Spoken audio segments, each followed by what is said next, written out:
Hello, everyone. Thank you so much for joining us tonight for our webinar, Advocacy Overview. I'm Teresa Blondin. I'm the Manager of Volunteers and Community Programs at Bladder Cancer Canada, and I'm so happy you're all here to join us tonight.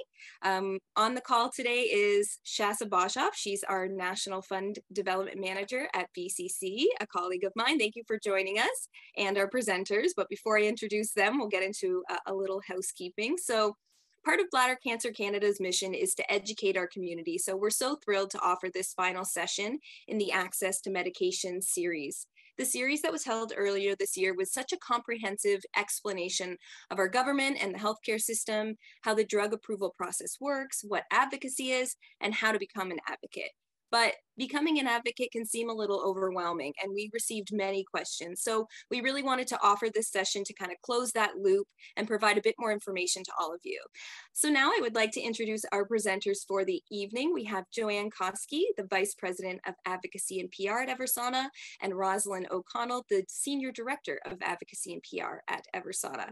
We're so happy to have both of them here to provide this much needed advocacy overview. So I will turn it over to Joanne to start us off. Thanks, Teresa. We're so pleased to be back here again with all of you to do this recap of Bladder Cancer Canada's Access to Medications webinar series and answer some of the excellent questions that you provided leading up to today's session. And I'm just going to go off camera just to be a little bit less distracting while we're going through these slides. As you can see from tonight's agenda on the next slide, we'll cover the key takeaways from all 4 of the webinars that we delivered to patients and caregivers. And we'll spend a little bit more time on telling your personal story for advocacy with some real life examples. We're so pleased to have these tonight of stories from the bladder cancer community. So let's get started. On the next slide, just a little recap of webinar 1.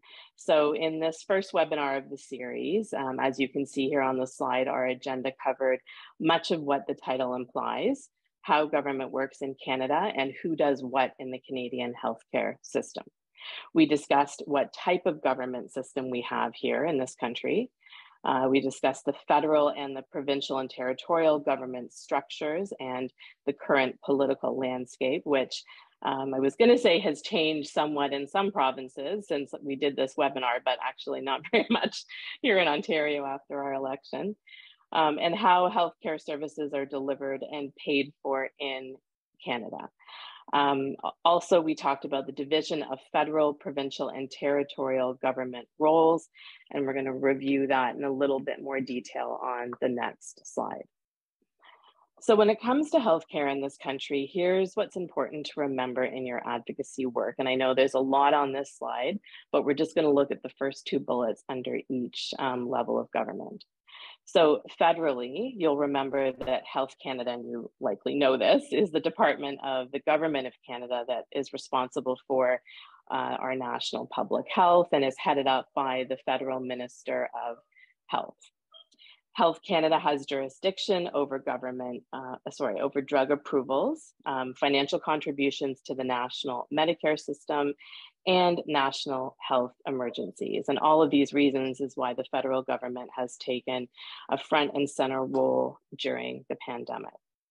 However, it is the provincial governments that have the exclusive jurisdiction over the direct delivery of most medical services on a province by province basis, which means that those services can vary by province. And they are responsible for the administration of provincial health insurance plans, including the all-important drug benefit programs that each province and territory has as well. So on the next slide, we're going to move on to webinar number 2. And in this second webinar, we took a very close look at how new drugs are evaluated and approved in Canada. And we also looked at how new drugs are reviewed and funded through the various provincial and territorial health insurance plans. So let's get into it a little bit more deeply on the next slide. You may remember this graphic. We lean on it heavily when we're explaining these processes. And really, this is the entire pathway at all stages and in all processes that are involved in the development, approval, and reimbursement of drugs in this country. We're going to go into a bit more detail on the next slide as a reminder of the specific processes that are important in advocacy. So here we go. Again, a little bit of a text-heavy slide, but we'll do a quick review of the federal, national, and provincial processes that you just saw on that in that graphic, all of which impact which drugs are publicly funded in Canada and which ones are not, and how fast that happens. So at the beginning, once clinical trials are completed, the regulatory process starts at the federal level with Health Canada reviewing drugs for three things: safety, efficacy, and quality. You may also recall that often concurrently with this regulatory review by Health Canada, the drug can go through one of two national processes under CADTH, which makes reimbursement recommendations, not decisions, but recommendations to the provinces and territories, with the exception of Quebec, which actually has its own process called ENES. Then it's off to the Pan-Canadian Pharmaceutical Alliance, which conducts joint federal, provincial, and territorial pricing negotiations for brand name drugs in Canada. And these are negotiations, but there's one more step, and that's finally the provinces and territories make the final reimbursement decisions through product listing agreements based on those negotiations that they conducted with PCPA, along with the drug's manufacturer. And that's it in a very big nutshell. So let's move on. Webinar number 3, possibly the most important webinar in the series, the Fundamentals of Advocacy. And in this webinar, we discussed a few things, including why advocacy is important, the different kinds of advocacy, and the types of advocacy tools you can use as part of an effective advocacy plan. So let's look at that in a little bit more detail on the next slide. Again, a lot of text here, but let's do a very top line review of the key takeaways from webinar number 3. Let's start with what advocacy is. And simply put, it is telling your story to someone, usually somebody in government, through various means. So these are our tools, with the express purpose of compelling them to do or possibly not do something that is important to you. As our colleague Ryan Clark likes to remind us, advocacy is important because the squeaky wheel gets the grease. So without advocacy, governments are free to do what they would like to do or not do, and that won't change unless people intervene in the process. We learned in webinar number 3 that advocacy can be two things. One, it can be personal, something that directly impacts you or a loved one, or it can be issues-based. And what we mean by that is something that affects a larger group that you're a part of, but not necessarily you personally at that particular moment in time. We learned that anyone can become an effective advocate by being able to, among other things, identify and explain your issues and know your issues better than anybody in government. And that is an easy thing to do because usually you are a greater expert on your issue than anyone else because it's personal to you. Now let's look quickly at the steps to developing an effective advocacy plan that BCC would follow, for example, on the next slide. So here we have 5 recommended steps that, as I said, organizations like BCC would follow to build an effective advocacy plan. And we actually had a question come in about this process earlier in the week. The first and second steps here on this slide are to identify, test, and frame your issues. And then you need to decide which one of those issues to build your advocacy plan around. And that's important, one issue, and we'll come back to that in a second. Number 3 here on the slide, the third step is to develop your key messages to concisely and clearly and compellingly explain the salient points, the important points of your chosen issue. Then you're going to move on to choose and develop your advocacy tools. And last and most importantly, you're going to decide on your one ask, which is what you want to achieve through your advocacy work.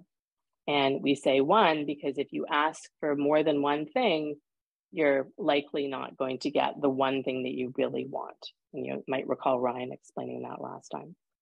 So finally on this slide, we just wanted to remind you that advocacy does take time, sometimes a long time.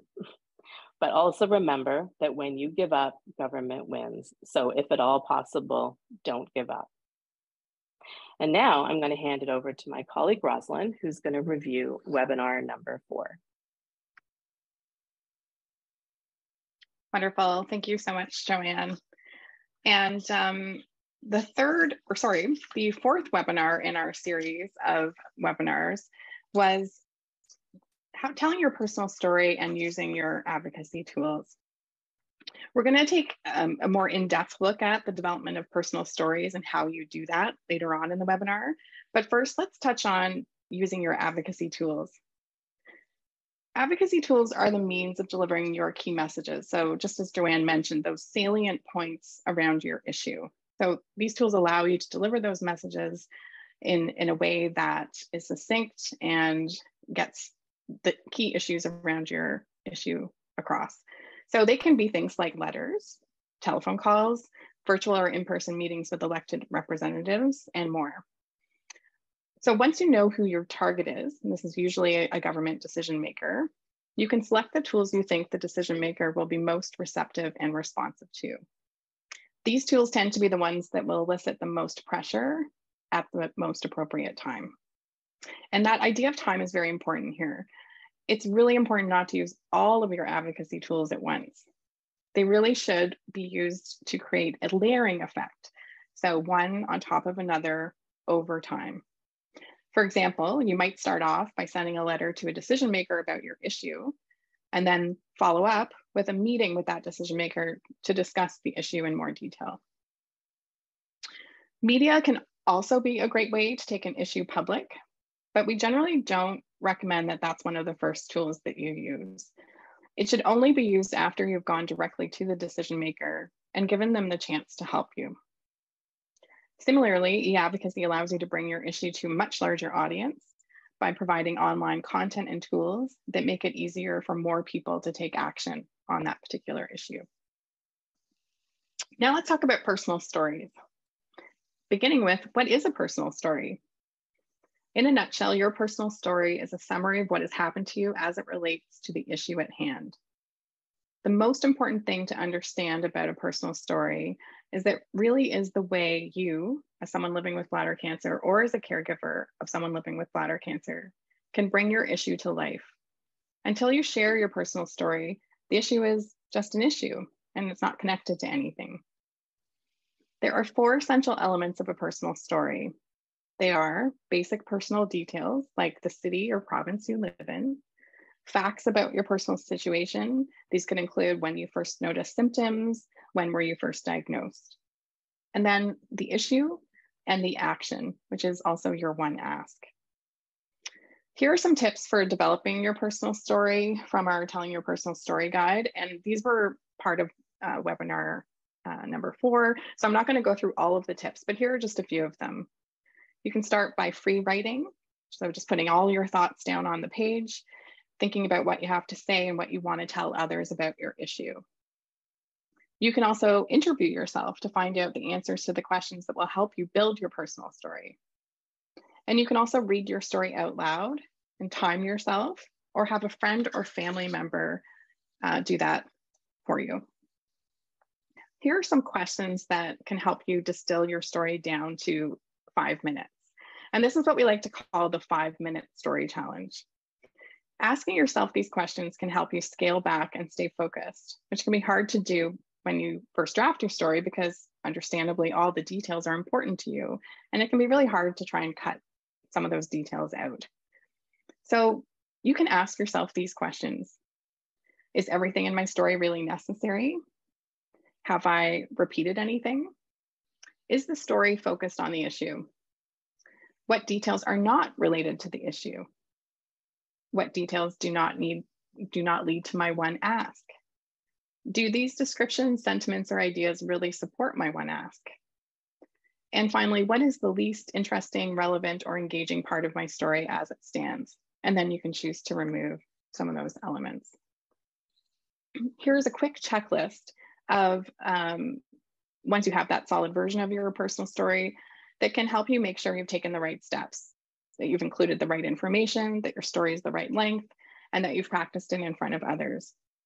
So I'm not going to read out the checklist. Again, this is in our Telling Your Personal Story guide, but it can be really helpful to sort of cross-reference this against your story. And just a reminder that it's absolutely okay to print off and read your personal story in a meeting with an elected representative. There's no problem doing that at all. Eventually you may get more comfortable and sort of know your story without needing to read it, but these are your words, and these words are important, and it's absolutely okay to read it in a meeting, for example. And now I'm going to pass it back to Teresa. Teresa? Hi, yes, I am so honored to introduce our first storyteller, Mike Lefebvre. Mike got involved with Bladder Cancer Canada through one of our support groups hosted by a BCC volunteer named Alex. Alex really believed that Mike had a story to tell, and he recommended him for this project. Mike was a pleasure to work with, and we're very grateful for all of the work that he put in to develop his story. And I will play it for you now.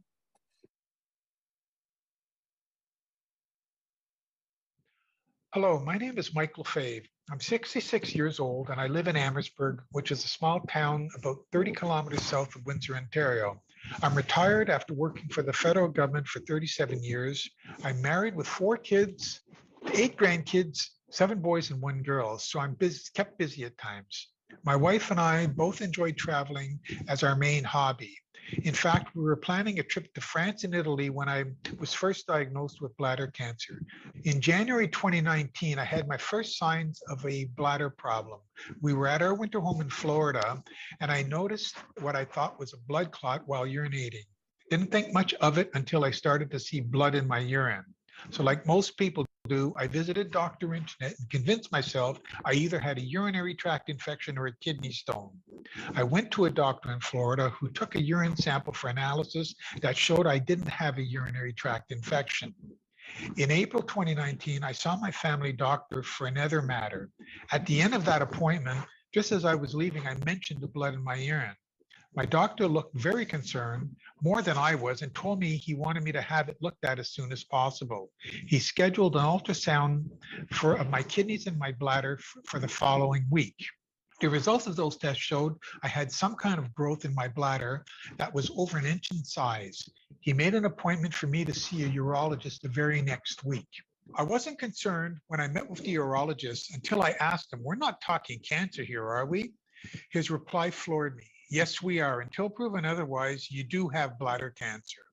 The next day, I had my very first cystoscopy, and in late June, I had a procedure called a transurethral resection of bladder tumor, or TURB for short, to remove the tumor and to help determine the stage and grade of the bladder cancer.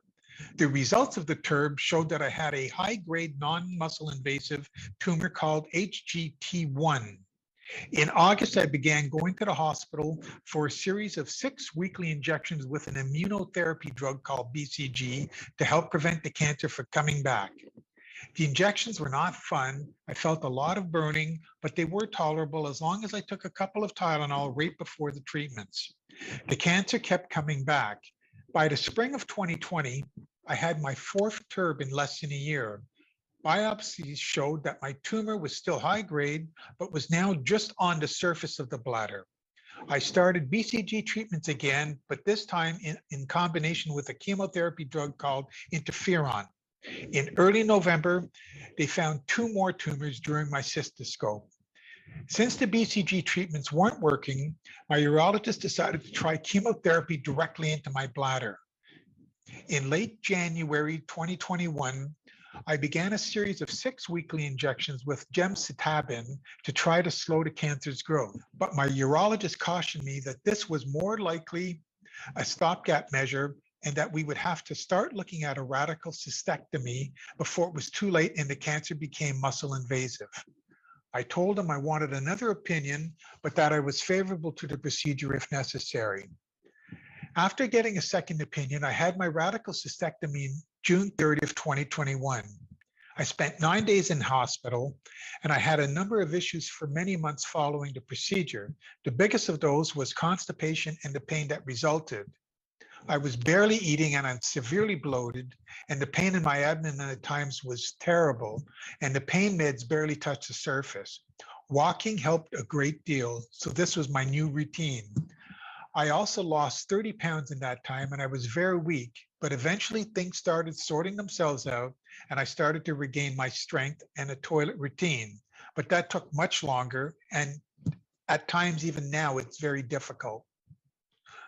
When I was preparing for my RC, I learned about the Da Vinci surgical system, which is a specialized robotic machine that actually does the surgery with the doctor giving it directions. I understand this machine saves a lot of blood and that a patient's recovery time is lessened significantly. Although my urologist was fully trained on how to use the Da Vinci surgical system, in Windsor, he only has access to an antiquated machine used for prostate cancer, even though this type of surgery is common now in most centers in Ontario. Unfortunately, I wasn't eligible for a Da Vinci surgical system due to an appendectomy in my 20s, which caused adhesions which had to be relieved manually by the surgeon. I've heard numerous people talk negatively about Canada's healthcare system and Ontario's poor record for wait times for treatment, but I never found that to be the case. All my tests and procedures were done in a very timely manner, and I have not one complaint about my treatments. However, I feel that there's a great need in the Windsor area for the Da Vinci surgical system from which other bladder patients could benefit from. As you've heard from my own experience, many patients take months to recover after undergoing an RC. And that's after living with the discomfort and side effects of many, many previous procedures and treatments before making the decision to finally have the RC. That's why I'm asking you to help ensure that the Da Vinci surgical system can be made more widely available in centers like Windsor for those who could benefit from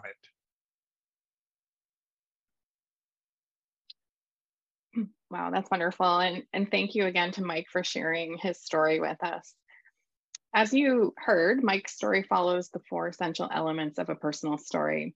So you'll notice at the beginning, he included basic personal details about himself, like where he lives. And he also provided facts about his situation, from when he first experienced his symptoms, to his diagnosis, to his treatment, and then of course, where he is at today.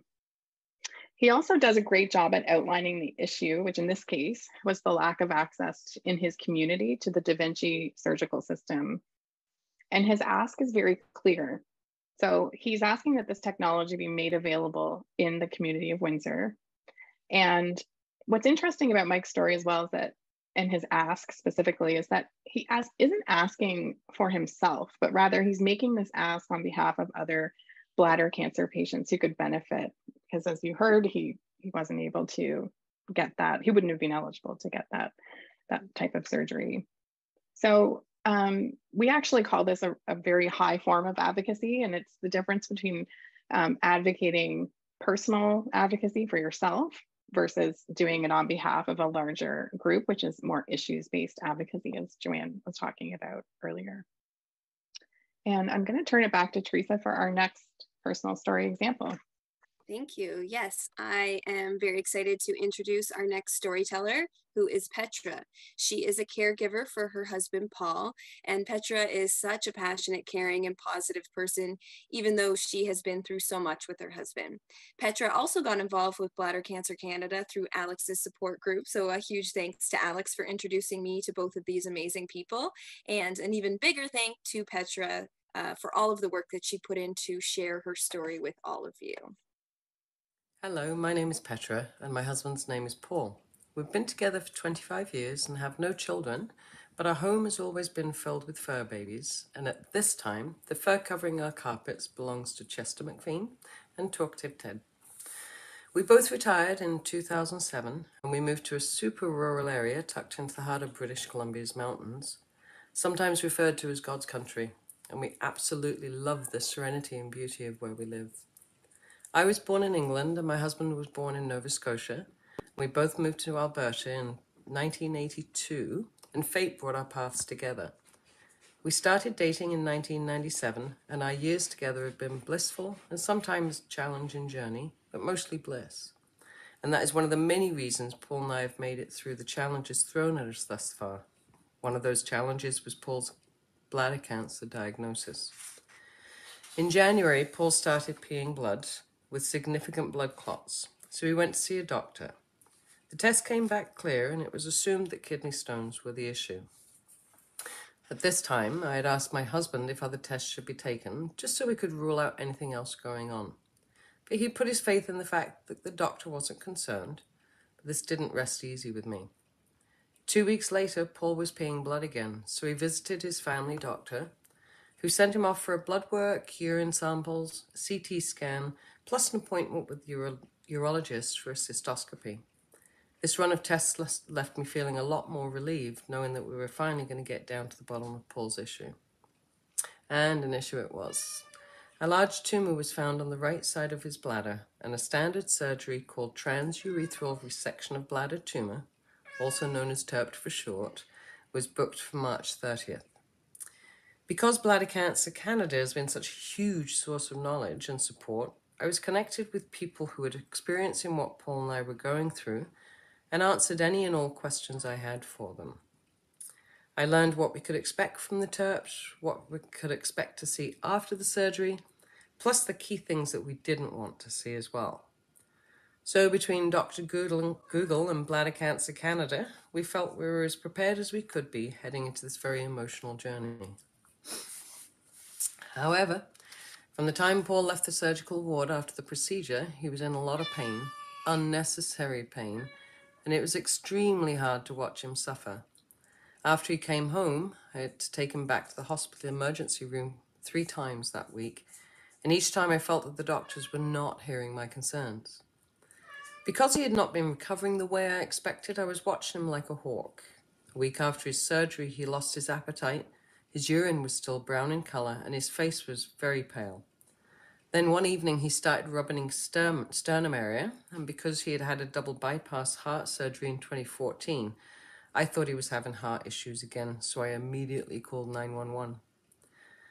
After a harrowing overnight stay in our local hospital, he was transferred to a larger hospital the next day, where the doctors discovered that he was having a major allergic reaction to the sulfonamides in the antibiotics he was taking, and had developed hepatitis as a result. I felt like I'd been hit by a freight train. I was frustrated and scared, and I kept thinking if the medical staff had just listened to me and heard me telling them that Paul wasn't doing as well as he should have been, we wouldn't be in such dire straits. I learned 2 key lessons through this experience. The first is that everyone needs an advocate, especially when they can't speak for themselves. As Paul's wife and advocate, I know him better than anyone else. So I learned to trust my instincts and know that it's okay to communicate your concerns to the medical team when you know something isn't right. That said, the second lesson I learned was that when you find yourself in a scary situation with a loved one, as I did, it's important to take a breath so you can calmly explain to the medical team why you think something is wrong, and not just start to throw out facts all at once. With these lessons learned, we were able to go into Paul's second TURBT surgery, voice our concerns and fears, and celebrate a normal outcome. Although Paul is still recovering from his bout of hepatitis, he's doing well, and we're both thrilled to find out that his tumor has been confirmed as non-invasive. That's why I would encourage anyone in the community who is a caregiver for someone living with bladder cancer to learn how to be an effective advocate for that person in a calm and effective manner. Thank you to Teresa and the Eversana group, and to all who have taken the time to hear this small part of my story. Take care and all the best. Oh, thank you so much, Petra, again, for sharing your personal story and from the caregiver perspective as well. As you can see from Petra's story, she also followed those 4 essential elements of building your personal story. She included some details about herself and her husband and her relationship with her husband, which really sets up the need for her to become his advocate so strongly. She also, described the symptoms, the bladder cancer diagnosis, and the challenges that both she and he encountered during his treatment journey. In Petra's case, she had a lot of information and she did such a great job.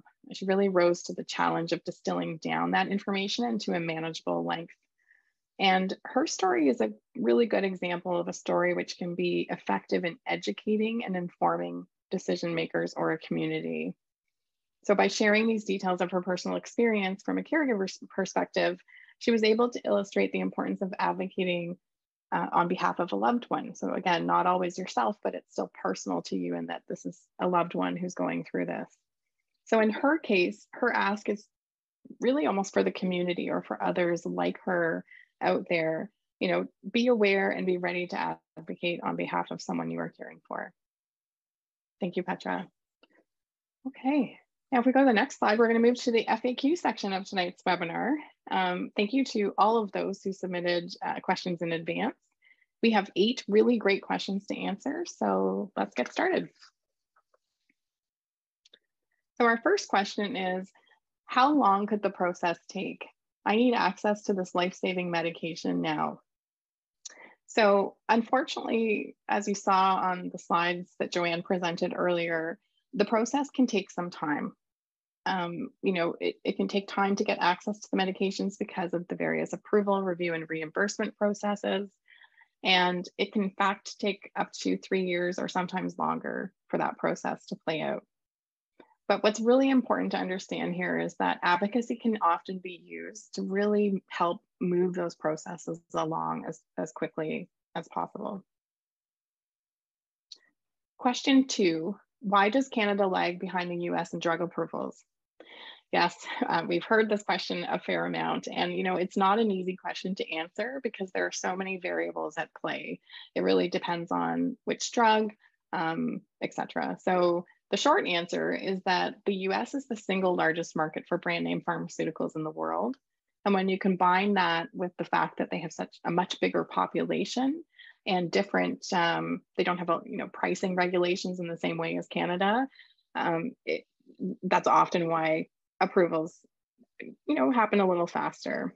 That said, though, the US doesn't always lag behind Canada, or Canada doesn't always lag behind the US. We've worked on drugs where they were first approved in Canada and then in the US. So it really just depends, like I said, on those variables and what kind of drug it is. If we go to the next slide, question 3, what do I do if I do not get a response from my local representative? So this is a case where someone's reached out and they're not hearing back from their, member of provincial parliament, etc. So if you don't get a response to one or more email requests, it's okay to phone the office and ask for a meeting. You can also mention that you've already sent several emails that went unanswered and that's why you're calling. And if you have to leave voicemails when you call and no one gets back to you, you can go to the constituency office if you'd like, and obviously during regular business hours, and try and book a meeting that way as well.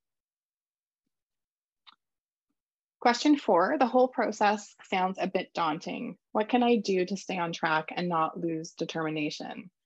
Yes, this is key. And as you've heard Ryan say, and as you heard Joanne mention earlier, the biggest challenge of all is really not giving up. There's no simple solution to staying on track and to staying motivated, but it can often help if you have a plan and you can stick to it. Bring in other people who can work with you and help motivate you, and you can help motivate them so that you can also take a break when you need to. And of course, ask for help from Bladder Cancer Canada or others in the community to help stay motivated. Joanne, I'm going to turn it over to you for the next few questions. Thank you, Rosalind, and good to unmute. Sorry about that, everyone. So we've got 4 more questions to go through, and they're really good ones as well. Question number 5, we were asked if it would be possible to use social media as a platform or a tool to enable change without having met with an MP or an MPP or an MLA. So the answer to this question is yes, but. And so the but comes in because when using social media, really it's better to use it in conjunction, with a face-to-face or virtual, meeting with an elected official, because it's much more likely to bring you success and to be able to move things along more quickly. If you're, just advocating through social media without having made that personal connection with the elected official, you may not get the attention that you would like, to your social posts. And as we discussed in webinar 4, when we looked at, advocacy tools, and Rosalind reminded us about this earlier, it's really important that you layer your advocacy tools. And this is a perfect example of that. And you use them, at the time that really makes sense, sort of in the progression of your work. So meeting with a decision maker, as we said earlier and reminded, is almost always the first step, in your advocacy, and before you take your issue into the public domain, because it's important to give your elected official the chance to help you. And if you, right away go, through social media, even though that is a platform that elected officials tend to pay attention to, it may not go over so well if you haven't, given them that chance through a face-to-face meeting to help you. So on to question 6. This is another advocacy tool-related question. Do online petitions ever amount to real change? So this is another really good question. And we would say, in our experience, by themselves, not typically. And we would add to that we really prefer to couple these online petitions, like through change.org, for example, with petitions that can be submitted to legislatures. And actually, the federal government has an online petition process that can be submitted to the to Parliament. So you may have an online opportunity that is also submissible. And the other thing that's important to remember is that if you're going to use this tool, you're going to want to layer it in with other advocacy tools as well. So don't, use it in isolation if you can help it. In fact, we really found in the many, many advocacy campaigns that we have built and supported, with patient groups like BCC, that, old school paper petitions, are still really effective, because you can, as I said, you can take a stack of all these signatures that you've collected and deliver them to key decision makers.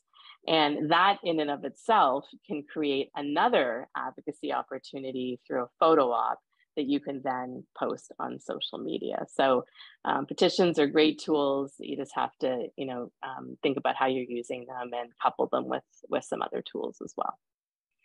Okay, let's go on to the next slide for the last 2 questions. So question number 7 is, how do I know when I should advocate for myself or someone else? What's the sign that's going to tell me, okay, it's time to advocate?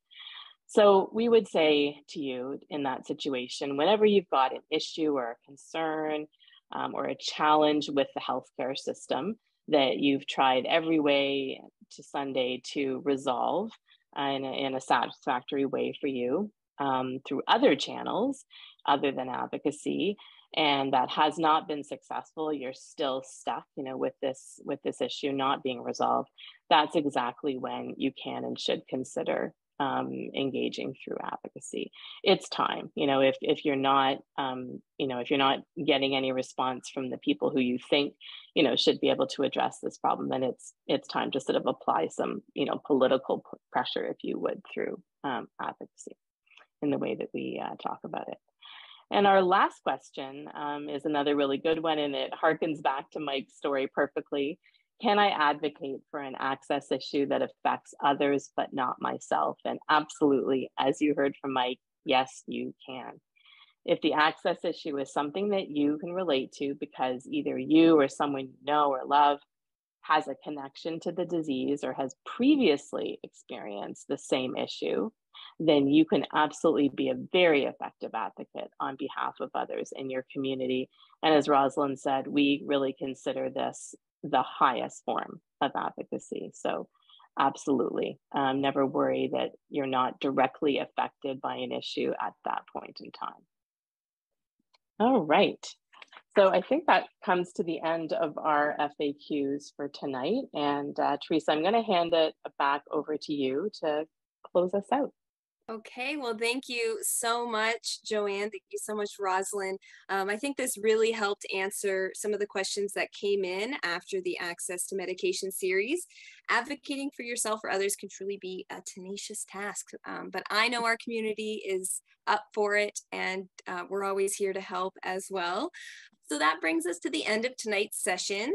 Thank you everyone for being here.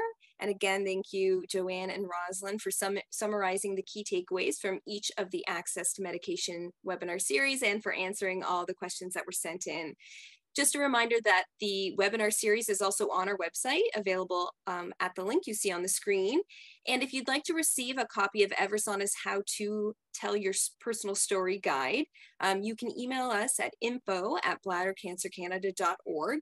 Or if you have any other questions that weren't answered today, or you're having challenges navigating the healthcare system, please contact us there as well, info@bladdercancercanada.org. Well, thank you again, everyone, and have a great night.